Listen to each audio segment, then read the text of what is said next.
Iran ভিত্তিক কয়েকটি সংবাদ মাধ্যমে দাবি করা হচ্ছে ইসরায়েলের প্রধানমন্ত্রী বেনিয়ামিন নেতানিয়াহু নিহত হয়েছেন অথবা অন্তত গুরুতর আহত হয়েছেন।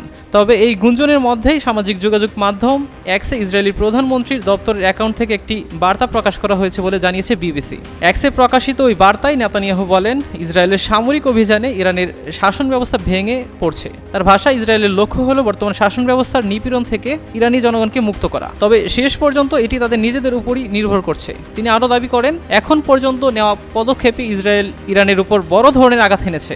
নেতানিয়াহু বলেন, আমরা তাদের হাড় ভেঙে দিচ্ছি এবং আমরা এখনও সক্রিয় আছি। এর আগে ইরানের ক্ষেপণাস্ত্র হামলা নেতানিয়াহু নিহত হয়েছেন অথবা গুরুতর আহত হয়েছেন এমন খবর সামাজিক যোগাযোগ মাধ্যমে ছড়িয়ে পড়ে। মূলত কয়েকদিন ধরে তাকে জনসম্মুখে বা কোনো ভিডিও বার্তায় দেখা না যাওয়ায় এই গুঞ্জন আরও জোরালো হয়ে ওঠে। ইরানের আধা সরকারি বার্তা সংস্থা মেহের নিউজ এজেন্সি এক প্রতিবেদনে জানায়, প্রায় 3 দিন ধরে নেতানিয়াহু তার ব্যক্তিগত চ্যানেলে কোনো নতুন ভিডিও প্রকাশ করেননি। গত 3 দিনে তার নতুন কোনো ছবি বা ভিডিও সামনে না আসায় সন্দেহ আরও বাড়তে থাকে। এদিকে হিব্রু গণমাধ্যমের সূত্রের বরাতে ইরানি সংবাদ মাধ্যম তাসনিম নিউজ এজেন্সি জানিয়েছে, 8 মার্চ থেকে নেতানিয়াহুর বাসভবনের চারপাশে নিরাপত্তা ব্যবস্থা উল্লেখযোগ্যভাবে জোরদার করা হয়েছে। বিশেষ করে সম্ভাব্য আত্মঘাতী ড্রোন হামলা ঠেকাতে বাড়ানো হয়েছে কড়াকড়ি।